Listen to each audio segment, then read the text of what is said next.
அஸ்ஸலாமு அலைக்கும் வரஹ்மத்துல்லாஹி தஆலா வரகாத்து. சங்கமிக்க அல்லாஹ்வின் அன்புக்குரியவர்களே,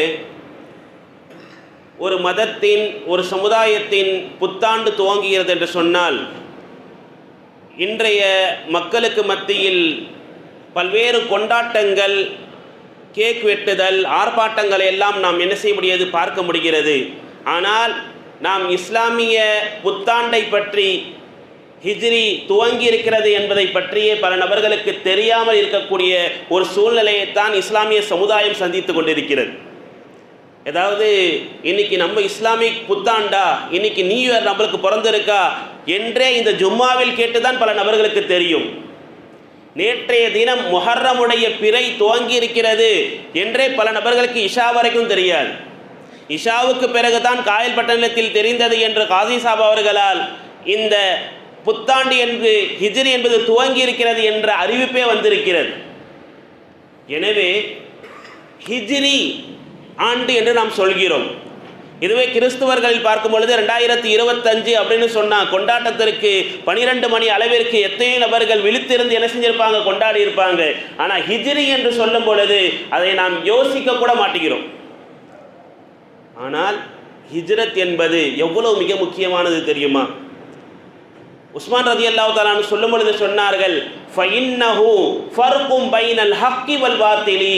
அந்த ஹிஜ்ரத் இருக்கிறதே, சத்தியத்திற்கும் அசத்தியத்தையும் பிரித்து காட்டிய ஒரு நிகழ்வு என்று சொன்னால் அது ஹிஜ்ரத் என்று சொன்னார்கள். எனவே தான் உமர் ரலியல்லாஹு தஆலா அன்ஹு அவர்கள் தங்களுடைய காலத்தில் ஹிஜ்ரத் என்பதை நினைவு கூறுவதற்காக வேண்டிய இஸ்லாமிய நாள்காட்டியை, இஸ்லாமிய காலண்டரை அதிலிருந்து என்ன செய்தார்கள், ஆரம்பித்தார்கள். அதுக்கு முன்னாடி வரைக்கும் இஸ்லாம்ல மாதங்கள் இருந்தது, 12 மாதங்கள் என்பது என்ன செய்தது இருந்தது. ஆனால் அந்த வருட கணக்கு என்பது இல்லை. அப்போ அப்படிலாம் எப்போ வருட கணக்கு அப்படின்னு சொன்னால் இப்ராஹிம் அலைஹிஸ்ஸலாமுடைய காலத்திலிருந்து பார்க்கும் பொழுது இப்ராஹிம் அலைஹிஸ்ஸலாம் அவர்கள் காபாவை கட்டியதிலிருந்து என்று சொல்லப்படும்.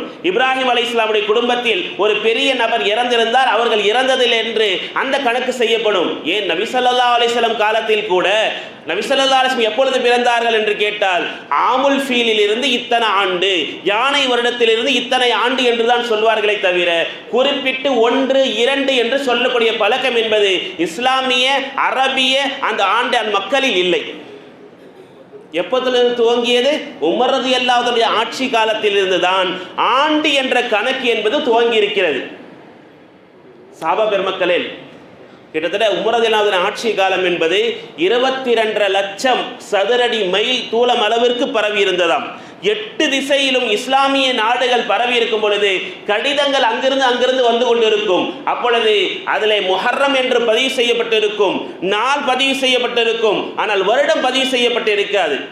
அப்பொழுதுதான் சஹாபாக்களுக்கு மத்தியில் ஒரு ஆலோசனை கூட்டம் செய்யப்பட்டு ஹிஜ்ரி என்றதை நாம் துவங்கலாம் என்று உஸ்மான் ரலியல்லாஹு அன்ஹுடைய ஆட்சிக்கு அவர்களுடைய கருத்துக்கு பிரகாரம் என்ன செய்து வைக்கப்பட்டதாக வரலாற்றில் நாம் பார்க்க முடிகிறது. சங்கமிக்க அல்லாஹ்வின் அன்புக்குரியவர்களே, நபி ஸல்லல்லாஹு அலைஹி வஸல்லம் பிறப்பு, நபி ஸல்லல்லாஹு அலைஹி வஸல்லம் நபித்துவம், இதையெல்லாம் பல கருத்துகள் சஹாபா பெருமக்களில் வந்திருந்தாலும் ஹிஜ்ரத்தை மட்டும் ஏன் வைத்தார்கள் என்று சொன்னால் ஹிஜ்ரத் என்பது சஹாபா பெருமக்களும் நபி ஸல்லல்லாஹு அலைஹி வஸல்லம் அவர்களும் அந்த மக்காவிலே 13 வருடங்கள் சோதனைகளுக்கும் கஷ்டங்களுக்கும் ஆட்பட்டு இங்கே மக்கா மதீனாவிற்கு வந்து சந்தோஷமாக மகிழ்ச்சியாக இருந்தார்களே, அந்த ஃபர்க், அந்த வித்தியாசத்திற்காகத்தான் என்ன செய்தார்கள், ஹிஜ்ரத் என்பதை நினைவு செய்ததாக வரலாற்றில் எழுதப்படுகிறது. சங்கமிக்க அல்லாஹ்வின் அன்புக்குரியவர்களே, நாம் ஹிஜ்ரத்தினுடைய அந்த படிப்பினைகளை வழங்க வேண்டும். சஹாபா பெருமக்கள்ல ஹப்பாப் ரலியல்லாஹு தஆலா அவங்க நபி ஸல்லல்லாஹு அலைஹி வஸல்லம் சொல்றாங்க, யா ரசூலல்லாஹ், எங்களை எல்லாம் இவர்கள் ரொம்ப சோதனைக்குள்ளாக்குறாங்க, கஷ்டப்படுத்துறாங்க, அடிக்கிறாங்க, துன்புறுத்துறாங்க, நாங்கள் என்ன செய்யணும்? அப்போது நபி ஸல்லல்லாஹு அலைஹி வஸல்லம் சொன்ன வார்த்தை, ஹப்பாபே, இதற்கு முன்னால் இருந்த சமுதாயங்களுக்கு என்ன நடந்தது தெரியுமா? நபி ஸல்லல்லாஹு அலைஹி வஸல்லம் அந்த சோதனையுடைய நேரத்தில் சஹாபாக்களுக்கு ஆறுதல் எப்படி சொன்னார்கள் என்று சொன்னால் அவர்கள் எல்லாம் எப்படி கஷ்டப்பட்டார்கள் தெரியுமா? அவர்களை நிற்க வைத்து அவர்களுடைய தலையிலே ஒரு ரம்பம் வைத்து உடலை 2ஆக பிளக்கப்படும். அப்பொழுதும் அல்லாஹு அஹத், அல்லாஹு அஹத் என்று அவர்கள் சொல்லுவார்கள். இதுக்கு முன்னாடி இந்த சமுதாயம் ஈமான் கொண்டவர்கள். ஒரு மனிதனை அழைத்து கொண்டு வரப்படும், அவனை ஒரு குழி தோண்டப்பட்டு அதிலே அவன் உயிரோடு புதைக்கப்படுவான். இந்த நிலையிலும் அல்லாஹ் அஹத் என்று சொல்லிக்கொண்டே அவர் தன்னுடைய உயிரை விட்டு விடுவார். இந்த நிலையில் தான் என்ன இருந்தார்கள் இதற்கு முன்னாள் சமுதாயங்கள், ஈமானை பிடித்து கொண்டிருந்தார்கள் என்று சொன்னவுடன் ஹப்பாப் அப்படியே போயிட்டாங்க. சிறிது காலம் கழித்து தான் அவர்கள் ஹிஜ்ரத் என்ற ஒரு விஷயம் அல்லாஹ் சுப்ஹானஹு வ தஆலாவால் ஹபஷா என்ற நாட்டிற்கும் அபிசீனியா நாட்டிற்கும் அதற்கு பிறகு மதீனாவுக்கும் செல்லக்கூடிய அந்த வாய்ப்புகள் பெறப்பட்டது. எனவே தான் அந்த தியாகத்தையும் அவர்களுடைய விட்டு கொடுத்த அவர்களுடைய வாழ்க்கையை அர்ப்பணித்ததற்காகத்தான் அல்லாஹ் சுப்ஹானஹு வ தஆலா இந்த ஹிஜ்ரத்தை நினைவு கூறுவதற்காக வேண்டித்தான் இந்த சஹாபா பெருமக்கள் ஹிஜ்ரி என்ற அந்த துவக்கத்தை நமக்கு கொடுத்திருக்கிறார். எனவே ஒவ்வொரு ஹிஜ்ரி ஆரம்பிக்கும் பொழுதும் நம்மளுடைய வாழ்க்கையை நம்ம கொஞ்சம் திரும்பி பார்க்கணும். அலி ரலியல்லாஹு அன்ஹு சொல்லுவாங்க, உங்களுடைய வாழ்நாளை நீங்கள் சிந்தித்து பாருங்கள். இன்றைய நாள் நீங்கள் அமல் செய்யலாம், ஆனால் எந்த விசாரணையும் இல்லை. அல் யௌமு அமலுன் வலா ஹிசாபுன், உங்களிடத்தில் விசாரணை இல்லை. நாளை ஒரு நாள் வரும், அந்த நாள் உங்களிடத்தில் விசாரணை இருக்கும், எந்த ஒரு அமலும் இருக்காது. இன்னைக்கு நம்மளால என்ன செய்ய, எந்த விசாரணையும் அல்லாஹ் கேட்கல. நீ தொழுதியா, நீ நோன்பு வைத்தையா, நீ இந்த அமலை செய்தையா என்று கேட்பது கிடையாது. இன்னைக்கு நம்மளிடத்தில் அமல் இருக்கிறது, எந்த ஒரு விசாரணையும் இல்லை. நாளை மறுமை நாள் என்று ஒன்று வரும், அந்த நாளில் உங்களிடத்திலே விசாரணை மட்டும்தான் இருக்கும், எந்த ஒரு அமலும் செய்ய இயலாது. யார் சொல்லித்தரா? அலி ரலியல்லாஹு அன்ஹு சொல்லித்தராங்க. ஹசன் பஸ்ரி ரஹ்மத்துல்லாஹி அலைஹி சொல்றாங்க, உங்களுடைய வாழ்நாளை ஒவ்வொரு நாளும், ஒரு நாள் பிறக்கிறது என்று சொன்னால் அது சொல்லுமான், ஆனா யோமுல் ஜதீத், இன்னைக்கு நான் புதிய நாளாக உன்னிடத்தில் கிடைத்திருக்கிறேன். அலா அமலிக்க ஷஹீத், உன்னுடைய அமல்கள் என்ன என்றது நான் கண்கூடாக பார்த்து கொண்டிருக்கிறேன். அந்த நாள் உன்னிடத்தில் பேசுகிறது, நீ என்னென்ன அமல் செய்ய போற என்று நான் எதிர்பார்த்து உனக்கு சாட்சி கூறுவதற்காக நான் இருக்கிறேன் என்று சொல்லிவிட்டு, ஃபைதா தஹத்து அன்க, உன்னை விட்டும் நான் நீங்கிவிட்டால், வலா அர்ஜி இலைக்க, உன் பக்கம் நான் திரும்பவே மாட்டேன். எனவே நல்ல அமல்களை செய்து கொள். ஃபகத்திம், உன்னிடத்துல என்ன நல்ல அமல்கள் முடியுமோ அதை செய்து கொள். யோசித்து பார்க்கணும், நம்மளுடைய வாழ்க்கையில் எத்தனை ஆண்டுகள் கழிந்து போய்விட்டது, இன்னும் எத்தனை வாழ்க்கை நம்மளுடைய அந்த ஆயுளில் எத்தனை மீதம் இருக்கிறது என்று நாம் யோசித்து பார்க்க வேண்டும். நம்ம ஒரு 40 அடைஞ்சிருக்கோமா, 42 அடைஞ்சிருக்கோமா, 30 அடைஞ்சிருக்கோமா என்று சொன்னால் நம்முடைய வாழ்நாளில் இத்தனை நாட்கள் கழிந்திருக்கிறது, நாம் என்ன அமல்களை செய்திருக்கிறோம் என்று நாமே கணக்கு போட்டு பார்த்து கொள்ள வேண்டும். நாம் இருக்கக்கூடிய காலங்கள் எத்தனை தெரியாது. ஹிஜ்ரிகள் ஓடிக்கொண்டே இருக்கிறது, வருடங்கள் ஓடிக்கொண்டே இருக்கிறது. நம்முடைய அமல்கள் எப்படி இருக்கிறது? சஹாபா பெருமக்கள் தங்களுடைய வாழ்நாளை நல்ல விஷயங்களில் கழிப்பதற்காக, நல்ல நல்ல செயல்களை கழிப்பதற்காகத்தான் அவருடைய வாழ்க்கையை அர்ப்பணிச்சுக்கிட்டாங்க. அல்லாஹ் சூரத்துல் பக்ராவுடைய 207வது வசனத்தில் சொல்லி காட்டுவான், வமினன் நாஸி மை யஷ்ரி நஃப்ஸஹு இப்திகா மர்லாத்தில்லாஹ், அல்லாஹ்வுடைய பொருத்தத்திற்காக தன்னுடைய வாழ்நாளை அளித்த மக்களும் என்ன செய்கிறார்கள், இருக்கிறார்கள். தான் வாழ்நாளையே. இந்த சூரத்துல் பக்ராவுடைய 207வது வசனம். இதுக்கு விளக்கம் எழுதும் போது தஃசீர்களில் சொல்றாங்க, இந்த வசனம் என்பது யாருக்காக இறக்கப்பட்டது தெரியுமா? அலி ரலியல்லாஹு அன்ஹுவுக்காக இறக்கப்பட்டதாம். அலி ரலியல்லாஹு அன்ஹுவுக்காக இறக்கப்பட்டது. அப்படி என்ன செயலை அவர்கள் செய்தார்கள்? இதே ஹிஜ்ரத் செய்கின்ற நேரத்தில் நபி ஸல்லல்லாஹு அலைஹி வஸல்லம் மக்காவிலிருந்து மதீனாவுக்கு போகணும். ஆனால் மக்காவில் இருக்கும் பொழுது நபி ஸல்லல்லாஹு அலைஹி வஸல்லம் பல அடமான பொருட்களை கொடுத்திருக்கிறாங்க. அதையெல்லாம் நபி ஸல்லல்லாஹு அலைஹி வஸல்லம் திருப்பி கொடுக்கணும் அல்லவா? அதை யாராவது ஒரு நபரை என்ன செய்யணும், நியமிக்கணும் என்பதற்காக அலி ரலியல்லாஹு அன்ஹு இடத்துல நபி ஸல்லல்லாஹு அலைஹி வஸல்லம் கொடுத்து விட்டு, இதையெல்லாம் கொடுத்துட்டு நீங்க மதீனாவுக்கு வாங்கன்னு சொன்னாங்க. அலி ரலியல்லாஹு பொறுப்பை ஏற்றுக்கிட்டாங்க. பொறுப்பு ஏற்றது மட்டுமல்லாமல் நபி ஸல்லல்லாஹு அலைஹி வஸல்லம் அவர்களுடைய வீட்டிலிருந்து வெளியே போன பிறகு நபி ஸல்லல்லாஹு அலைஹி வஸல்லம் எங்க இடத்தில் தூங்குவார்களோ அங்கே சென்று அவர்கள் என்ன செய்து தூங்கினாங்க. எந்த நிலையில் என்று சொன்னால், அவர்களுடைய வீட்டை சுற்றியும் காஃபிர்கள் அவர்களை கொலை செய்வதற்காக எதிர்பார்த்து கொண்டிருக்கின்ற அந்த நேரத்தில் அந்த இடத்துல தூங்கிட்டு இருக்கிறாங்க. வரலாற்றில் எழுதுறாங்க, ஜிப்ரைல் அலைஹிஸ்ஸலாம் அலி ரலியல்லாஹு அன்ஹுடைய தலைமாட்டிலும், மீகாயில் அலைஹிஸ்ஸலாம் அவர்களுடைய பாதத்தில் காலுக்கு அந்த இடத்திலும் அமர்ந்து கொண்டு பேசிக் கொண்டிருக்கிறார்களாம். இவர்களை, இந்த மனிதரை சுற்றி கொலைக்காரர்கள் இவர்களை கொலை செய்வதற்காக நின்று கொண்டிருக்கிறார்கள். இவர் நிம்மதியாக தூங்கிக் கொண்டிருக்கிறாரே, இவரை பற்றி மலக்குமார்கள் எல்லாம் பெருமைப்படுத்தி பேசிக் கொண்டிருக்கிறார்கள் என்றால் இவர் தூங்கிக் கொண்டிருக்கிறாரே என்றும் பேசிக்கொண்டதாக வரலாற்றில் பதிவு செய்கிறார்கள். அந்த நேரத்தில் தான் ஜிப்ரீல் அலைஹிஸ்ஸலாம் இந்த வசனத்தை இறக்கினார்கள். வமினன் நாஸி மை யஷ்ரி நஃப்ஸஹு இப்திகா மர்லாத்தில்லாஹ், அல்லாஹ்வுடைய பொருத்தத்திற்காக தன்னுடைய உயிரையே அல்லாஹுக்காக வேண்டி செலவு செய்தவர்கள் சில மனிதர்கள் இருக்கிறார்கள் என்ற அந்த வசனம் அலி ரலியல்லாஹு அன்ஹு சம்பந்தமாக இறக்கப்பட்டது. இங்க சொல்ல வரக்கூடிய கருத்து, ஹிஜ்ரத் என்பது பல தியாகங்களுக்கு மத்தியில் நடந்தது. எனவே தான் நாம் ஹிஜ்ரி என்ற அந்த ஆண்டை வைத்து நாம் என்ன செய்கிறோம், துவங்குகிறோம். இந்த ஹிஜ்ரி நம்முடைய முதல் மாதம் முஹர்ரம் என்று ஆரம்பிக்கப்படுகிறது. இதற்கும் காரணம் இருக்கிறது. ரமதான் வச்சிருக்கலாம், பல நபர்கள் சொல்லக்கூடிய கருத்துக்கள்ல ரமதானும் இருந்தது. ரமதான் என்பது ஒரு புனிதமான மாதம், அதில் நோன்பு வைக்கப்படுகிறது, இப்படியெல்லாம் சொன்னார்கள்.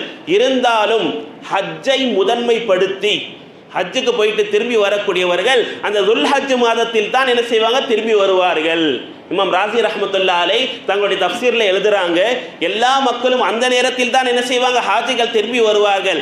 வந்த பிறகு தங்களுடைய கணக்குகளை புதிதாக ஆரம்பிப்பதற்காக, தங்களுடைய வியாபார கணக்குகளை புதிதாக முஹர்ரம்ல தான் அவங்க என்ன செய்வாங்க, ஆரம்பிப்பாங்க.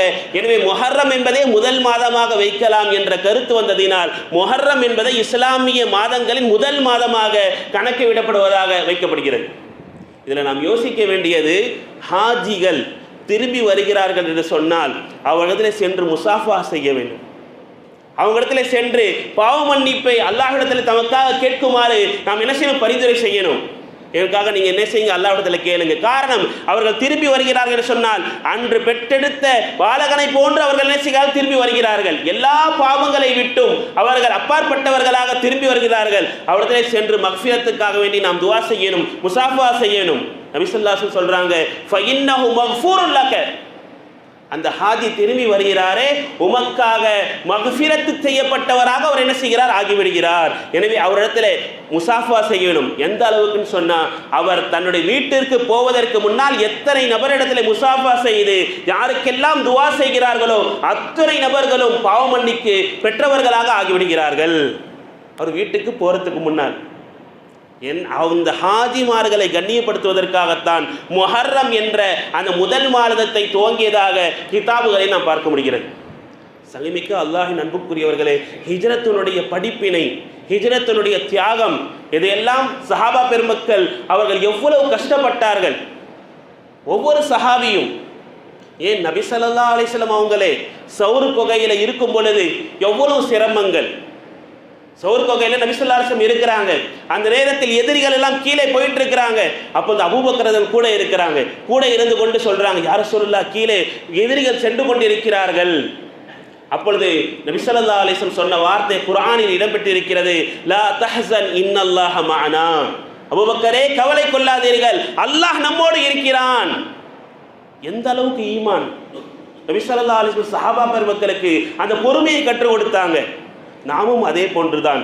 இதற்கு முன்னால் நாம் எவ்வளவு பாவங்கள் செய்திருக்கலாம், எவ்வளவு துன்பங்கள் இருக்கலாம், எவ்வளவு கஷ்டங்கள் இருக்கலாம். அந்த கஷ்டங்களை எல்லாம் அல்லாஹ்விடத்தில் சொல்லி, யா அல்லாஹ், நான் என்னென்ன பாவங்களை செய்திருக்கிறேன், என்னுடைய ஹிஜ்ரி அடுத்து துவங்கிறது சொன்னால் என்னுடைய நாட்கள் இதற்கு பிறகு நல்லதாக அமைய வேண்டும், இதற்கு பிறகு நான் செய்கின்ற ஒவ்வொரு அமலும் உனக்கு பிடித்ததாக, உனக்கு பொருத்தமானதாக இருக்க வேண்டும். அல்லாஹ் சூரத்து தௌபாவுடைய 62வது வசனத்தில் சொல்லி காட்டுவான், வல்லாஹு வ ரசூலுஹு, அல்லாஹும் ரசூலும் அஹக்கு அன் யுர்தூஹு, அல்லாஹ்வை திருப்திப்படுத்துவதுதான் அந்த மனிதர்களுக்கு மிக முக்கியமானது, தகுதி உடையது. இன்கானு முக்மினீன், அவர்களோ ஈமான் கொண்டவர்களாக இருந்தால் அல்லாஹையும் ரசூலையும் திருப்திப்படுத்துவதற்கு தான் அவர்களுக்கு முக்கியமானது. நம்முடைய செயல்பாடுகள் அத்தனையும் அல்லாஹையும் ரசூலையும் திருப்திப்படுத்தக்கூடியதாக இருக்கணும். சஹாபா பெருமக்கள் தங்களுடைய செல்வத்தை கொடுத்தாலும் சரி, தங்கள் முகஸ்துதி இல்லாமல், பெருமை இல்லாமல், மற்றவர்கள் மீது பொறாமை இல்லாமல் அல்லாஹ்வை திருப்திப்படுத்த வேண்டும் என்ற எண்ணம் தான் அவர்களுக்கு மிகுதியாக இருந்தது. ஒரு அமல் செய்தாலும் சரி அல்லாஹுக்காகத்தான் அவங்க என்ன செஞ்சாங்க, அமலை செஞ்சாங்க சஹாபா பெருமக்கள். அதே போலத்தான் நாமும் நம்மளுடைய காலங்கள் எவ்வளவு சோதனையோட காலங்களாக இருந்தாலும் சரி, கஷ்டமான காலங்களாக இருந்தாலும் சரி, அதையெல்லாம் ஒதுக்கி விட்டு அல்லாஹ் இதற்கு பிறகு நம்மளுடைய வாழ்க்கை சரியானதாக அமைக்க வேண்டும் என்ற எண்ணம் நமக்கு என்ன செய்யணும் வேணும். வரலாறுகளில் ஈமான் கொண்டது அபூதரில் கிஃபாரி ரலியல்லாஹு தஆலா அவர்கள் ஈமான் எப்படி கொண்டார்கள், இஸ்லாம் எப்படி தழுவினார்கள் என்ற வரலாறு எழுதுறாங்க. அபூதல் கஃபார் அவர்கள் இப்னு அப்பாஸ் சொல்றாங்க, அவர்கள் கிஃபாரி என்ற குலத்தை சார்ந்தவர்கள்.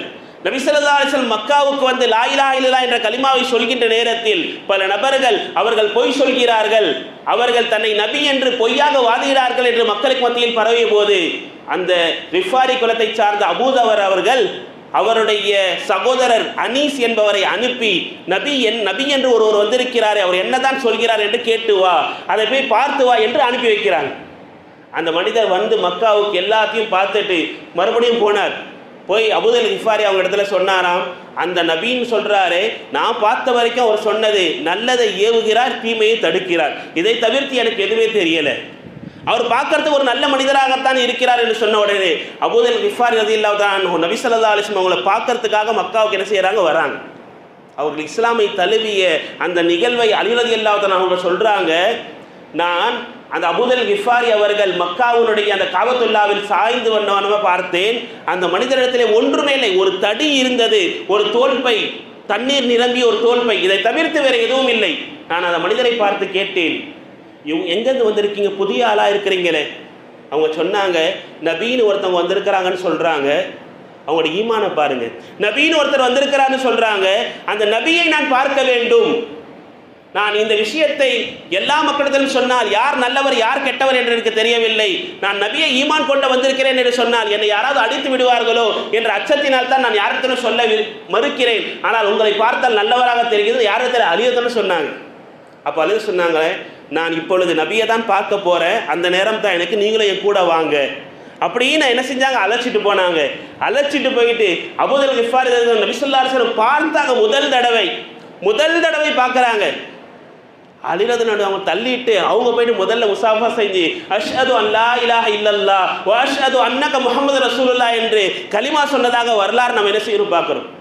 அப்போது அபூதல் கிஃபாரி சொன்னாங்க, இந்த முகத்தையா மக்கள் எல்லாம் சந்தேகப்பட்டு கொண்டிருக்கிறார்கள், இந்த முகத்தையா? இப்படியெல்லாம் இஸ்லாமை ஏற்ற சஹாபா பெருமக்கள் அவருடைய தியாகங்கள் வரலாறுகளில் படிக்கும் பொழுது இந்த ஹிஜ்ரத்தினுடைய படிப்பினைகள் நமக்கு தெரிகிறது. சங்கமிக்க அல்லாஹின் அன்புக்குரியவர்களே, ஹிஜ்ரி புத்தாண்டு என்பது நம்மளுடைய பாவங்களை கழிந்து நாம் நல்ல அமல்களை செய்வதற்கான ஒரு முத்தான நேரம். இது நாம் அல்லாஹ்விடத்தில் பாவங்களை விட்டும் தவிர்ந்து இருப்பதற்கும் தௌபா செய்வதற்கும் அல்லாஹ்விடத்தில் மக்ஃபிரத்தை பெறுவதற்கான மிக முக்கியமான ஒரு தருணமாகத்தான் இந்த ஹிஜ்ரத்தை நாம் பார்க்க வேண்டும். எனவே ஹிஜ்ரத் என்பது சத்தியத்தையும் அசத்தியத்தையும் பிரித்து காட்டிய ஒரு தருணமாக இருக்கிறது. எல்லாம் அல்லாஹ் நம் அனைவருக்கும் நல்ல அமல்களை செய்வதற்கும் இந்த ஹிஜ்ரத்துடைய இந்த புத்தாண்டிலே அல்லாஹுடைய ரஹ்மத்தையும் ஆஃபியத்தையும் நல்ல ஆரோக்கியத்தையும் பெறுவதற்கான தௌஃபீக்கை அல்லாஹ் தந்தருள்வானாக. வாஹிர் அல்ஹம்துலில்லாஹி ரப்பில் ஆலமீன்.